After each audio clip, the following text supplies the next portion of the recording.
Hello everyone. Welcome to For Nurses Preparation YouTube channel. I am Neeraj Kumar Kathal. Today is 17 February 2022 and today's important points for upcoming nursing recruitment exams are: first point, एजूस्पर्मिया। अक्सर competitive exams में इस term को पूछा जाता है कि एजूस्पर्मिया exactly क्या होता है। तो आप बताएंगे it is a condition in which no sperms are found in semen. Sexual act के बाद इजैकुलेशन के दौरान जो सब्सटेंस निकलता है उसे आप सीमेन के नाम से जानते हैं। अगर इस सीमेन में स्पर्म्स नहीं हो तो ये कंडीशन एजूस्पर्मिया कहलाती है।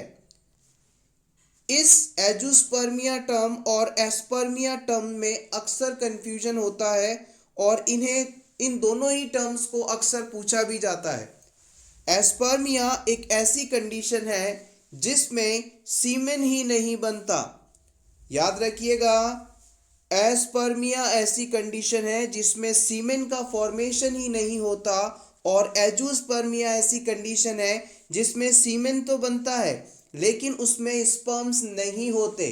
आप चाहें तो इसका स्क्रीनशॉट ले सकते हैं, दोनों ही पॉइंट्स बहुत ही इंपॉर्टेंट हैं। Point number 3, पॉलीजूस्पर्मिया। It is defined as a condition in which sperm count is more than 350 million per ml of semen।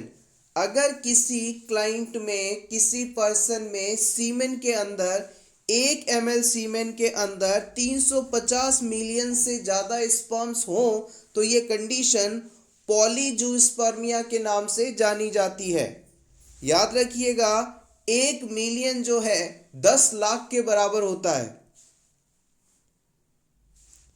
Point number 4, oligospermia. It is defined as a condition in which sperm count less than 20 million per ml।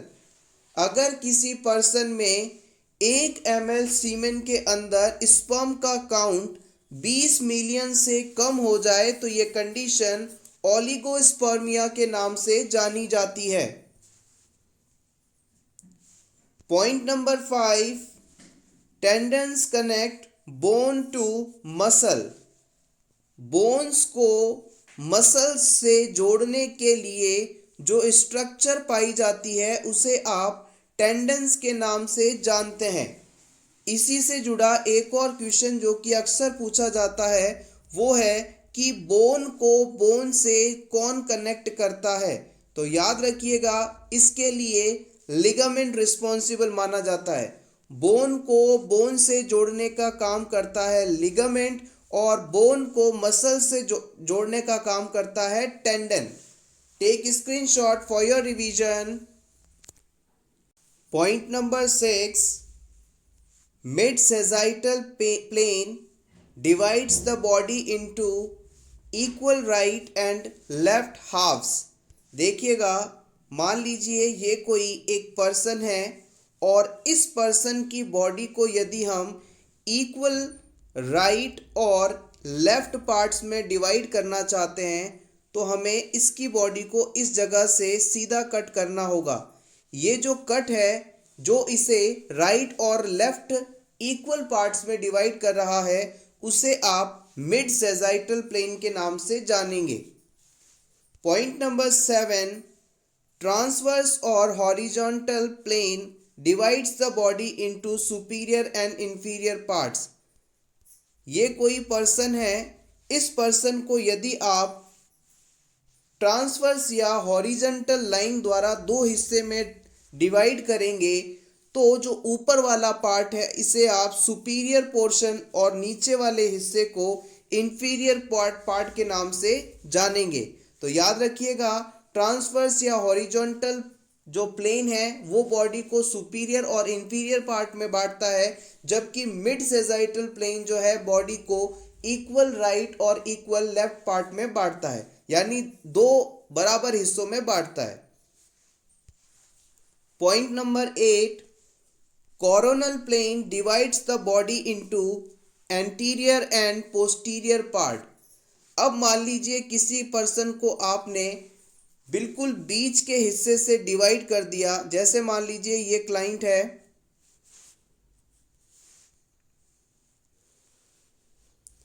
ये इस तरह से खड़ा है, ये इसके upper limbs हैं। अगर आप इसकी बॉडी को इस जगह से डिवाइड करते हैं तो एंटीरियर और पोस्टीरियर दो पार्ट्स में ये डिवाइड हो जाएगा। पर्सन जो है आपके तरफ लेटरली खड़ा है और आपने इसे बिल्कुल बीच से इक्वल पार्ट्स में डिवाइड कर दिया, तो इसका जो आगे वाला हिस्सा है वो एंटीरियर पार्ट कहलाएगा और पोस्टीरियर जो हिस्सा है वो पीछे वाला पार्ट कहलाएगा। और ये जो लाइन है, ये जो प्लेन है जो इसकी बॉडी को डिवाइड कर रहा है, इसे आप कोरोनल प्लेन के नाम से भी जानते हैं। Point number 9 important, abduction means movement away from midline of the body. देखिएगा एक बार फिर से हम ये पर्सन का बॉडी स्ट्रक्चर ड्रॉ करते हैं। इस पर्सन के बॉडी की बीचों बीच की ये जो लाइन है इसे आप मिड लाइन के नाम से जानते हैं। This is called mid line. अगर इसके बॉडी का कोई भी हिस्सा इस मिड लाइन से दूर मूवमेंट करता है तो इस कंडीशन को आप एबडक्शन कहते हैं। पर्सन की बॉडी के सेंट्रल पार्ट से दूर की तरफ मूवमेंट अगर हो रही है तो ये एबडक्शन कहलाती है। और इसी के ऑपोजिट यदि बॉडी पार्ट्स बॉडी की मिडलाइन की तरफ मूव करते हैं, मूवमेंट करते हैं, तो इसे आप एडक्शन के नाम से जानते हैं। एबडक्शन और एडक्शन ये दोनों ही मूवमेंट्स इंपॉर्टेंट हैं और प्रीवियसली पूछी भी गई हैं। Point number 10, indomethacin is a drug of choice for the treatment of PDA, patent ductus arteriosus. Patent ductus arteriosus के ट्रीटमेंट के लिए ड्रग ऑफ चॉइस के रूप में इंडोमेथासिन का इस्तेमाल किया जाता है। Point number 11, metformin is a drug of choice for type 2 diabetes mellitus. Type 2 diabetes mellitus, जिसे आप non insulin dependent diabetes mellitus के नाम से जानते हैं, और इस डिजीज को ट्रीट करने के लिए मेटफॉर्मिन ड्रग ऑफ चॉइस के रूप में इस्तेमाल की जाती है। Point number 12, gastric lavage is contraindicated in kerosene poisoning as well as corrosive poisoning. देखिएगा गैस्ट्रिक लावास का मतलब होता है कि स्टमक को वॉश करना। मान लीजिए किसी पर्सन ने कोई पॉइजनस सब्सटेंस खा या पी लिया है, तो हम कोशिश करते हैं कि इस सब्सटेंस को जल्दी से जल्दी उसके स्टमक से, उसकी बॉडी से बाहर निकाल दिया जाए। और इस प्रोसीजर के अंदर हम कुछ सॉल्यूशन स्टमक में भेजते हैं, डालते हैं और फिर उसे सक करके बाहर निकालते हैं। इस प्रोसीजर को ही हम गैस्ट्रिक लावास के नाम से जानते हैं। गैस्ट्रिक लावास सिंपली याद रखिएगा स्टमक को क्लीन करने का एक मेथड है। अब मान लीजिएगा हॉस्पिटल में इमरजेंसी डिपार्टमेंट में आप काम कर रहे हैं, कोई केरोसिन पीकर आ गया या फिर कोई स्ट्रॉन्ग एसिड या स्ट्रॉन्ग बेस पीकर आया है, तो इसकी लाइफ को सेव करने के लिए कभी भी आप गैस्ट्रिक लावास प्रोसीजर नहीं परफॉर्म करेंगे। It is contraindicated in both these type of poisoning cases. Point number 13, drug transport across the cell membrane occurs mainly by simple diffusion. देखिएगा जब भी कोई ड्रग हम लेते हैं तो ये ड्रग जो है, ड्रग सब्सटेंस जो है, सेल मेम्ब्रेन को क्रॉस करके सेल में जाकर अपना इफेक्ट दिखाती हैं और इस प्रोसेस में सिंपल डिफ्यूजन काम करता है। सिंपल डिफ्यूजन के द्वारा ही ड्रग सेल मेम्ब्रेन को क्रॉस कर पाती है। इंपॉर्टेंट है, आप चाहें तो इसका स्क्रीनशॉट ले सकते हैं। Point number 14, Hirschsprung disease is caused by absence of parasympathetic ganglion of the rectum. Rectum में पैरासिम्पैथेटिक गैंग्लियन की एब्सेंस के कारण पर्सन में बाउल मूवमेंट नहीं हो पाती। यही कंडीशन हिर्स्प्रंग डिजीज के नाम से जाना जाता है। Point number 15, the haemoglobin concentration of a newborn is greater than that of adult. Newborn baby में हीमोग्लोबिन का लेवल लगभग 25 mg/dl तक होता है, जबकि अडल्ट पर्सन के अंदर 12 to 14 mg/dl तक देखा जाता है। तो हम कह सकते हैं कि न्यूबॉर्न बेबीज में हीमोग्लोबिन का कॉन्सेंट्रेशन अडल्ट की तुलना में बहुत ज़्यादा होता है। Point number 16, by the age of 9 to 10 months the baby is able to creep on hands and knees. 9 से 10 महीने का बच्चा हाथों और घुटनों के सहारे रेंग सकता है, क्रीप कर सकता है, चल सकता है। Next, by 15 months of age baby can walk alone. 15 महीने का बच्चा अकेला चल सकता है और लगभग 1.5 साल की उम्र पर यानी 18 months की एज पर बच्चा दौड़ने लग जाता है। Point number 18, infant mortality rate is defined as total number of deaths among infants in a year over per 1000 live births in the same year। किसी एक साल में जन्मे 1000 लाइव बर्थ में से कितने इन्फेंट्स की डेथ हुई है, इसे आप इन्फेंट मॉर्टिलिटी रेट के नाम से जानते हैं। Point number 19, role play is very effective method for teaching for villagers and illiterate women. अगर गांवों में रहने वाले लोगों को कोई भी चीज़ सिखानी है या फिर अनपढ़ लोगों को, अनपढ़ वुमेन को कोई भी चीज़ सिखानी है, तो इसके लिए जो रोल प्ले होता है, रोल प्ले मेथड होता है, नुक्कड़ नाटक होते हैं, इनके द्वारा उन्हें समझाना सबसे सही माना जाता है। Clinical teaching means teaching in a clinical area to increase students learning relating to care of the patient। Clinical teaching का मतलब है किसी भी पर्सन को, किसी भी पेशेंट को कुछ भी चीज सिखाना, specially in the presence of real patient and real environment. Next point, nursing care plan, nursing case study, bedside clinic, nursing rounds are the methods of clinical teaching. हमने ये बात तो की कि क्लिनिकल टीचिंग क्या है, और याद रखिएगा क्लिनिकल टीचिंग को कैसे दिया जाता है। इसके लिए हम नर्सेस को केयर प्लान बनाना सिखाते हैं, केस स्टडीज़ बताते हैं, बेडसाइड क्लिनिक विजिट करवाते हैं, नर्सिंग राउंड्स करवाते हैं। इन चारों मेथड्स के द्वारा हम नर्सेस को क्लिनिकल टीचिंग दे सकते हैं। Take screenshot for your revision. Point number 22, a village health guide is expected to cover a population of 1000। Village health guide जो है 1000 की आबादी पर अपॉइंट किया जाता है।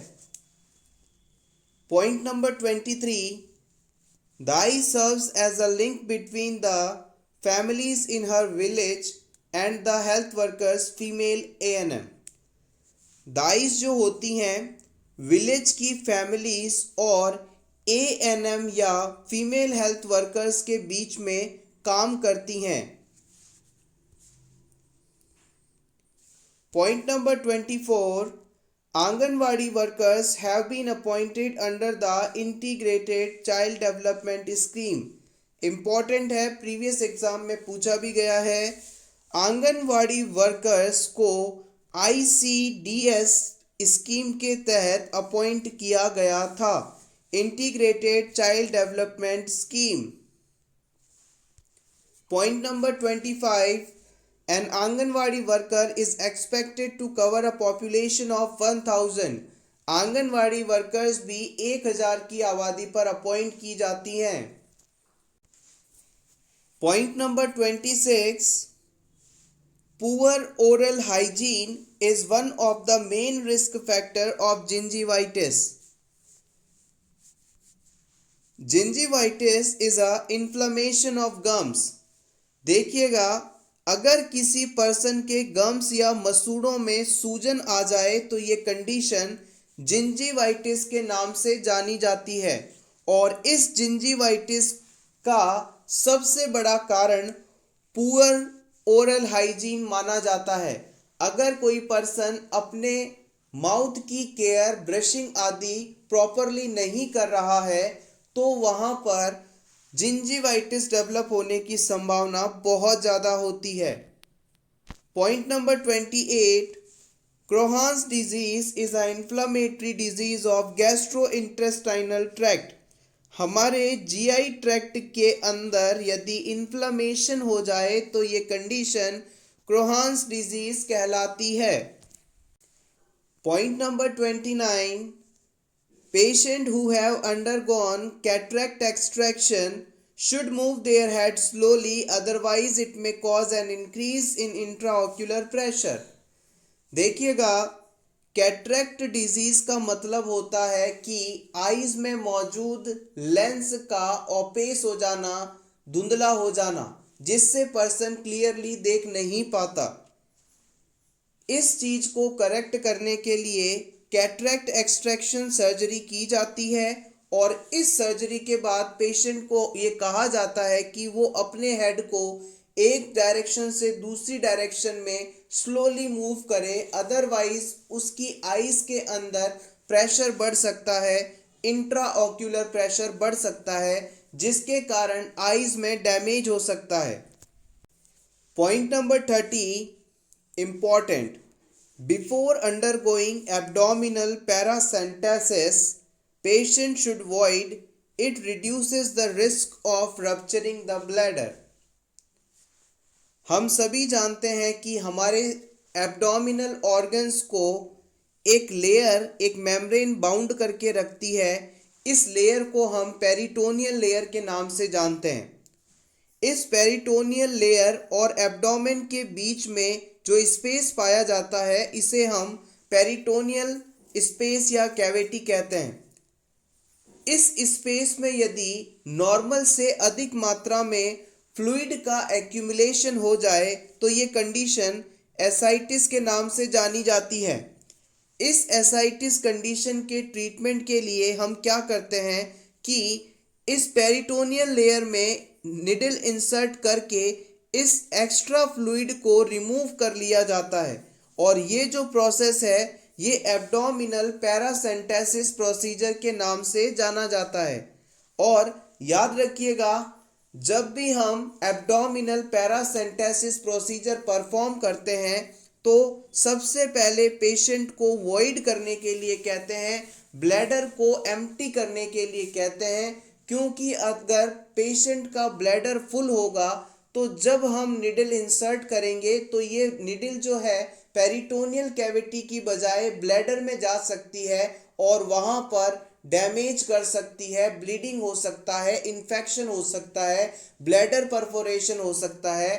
तो इस रिस्क को कम करने के लिए एब्डोमिनल पैरासेंटेसिस प्रोसीजर से पहले हम पेशेंट से कहते हैं कि आप वॉइड करें, ब्लैडर को एम्प्टी रखें। और याद रखिएगा, जो एब्डोमिनल पैरासेंटेसिस प्रोसीजर में निडल इंसर्ट की जाती है वो अम्बिलिकस एरिया से 2 इंच नीचे या फिर midway between symphysis pubis and umbilicus insert की जाती है। Take screenshot for your revision, it is important. Point number 31, Haemophilus influenza type B vaccine is given to children and infants for the prevention of bacterial pneumonia, bacterial meningitis and epiglottitis.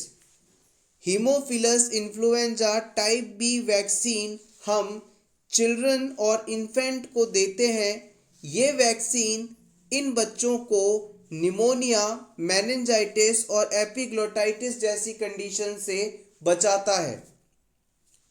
Point number 32, the starting treatment of a patient with hemiarthrosis is immobilization with slight flexion of the joint. Hemiarthrosis is a condition in which blood accumulation occurs into the joint, and its starting treatment is slight flexion of joint with immobilization. Haemarthrosis condition के treatment में हम patient के joint को हल्का सा flex रखते हैं, मोड़ कर रखते हैं और पेशेंट को चलने फिरने से मना कर देते हैं। सो एवरीवन, ये था हमारा आज का वीडियो। होपफुली ये वीडियो आपको अच्छा लगा होगा। अगर वीडियो अच्छा लगा हो तो प्लीज़ वीडियो को लाइक कर दीजिएगा और इसी तरह के और वीडियोस देखने के लिए for nurses preparation YouTube channel को ज़रूर सब्सक्राइब करें। Best of luck.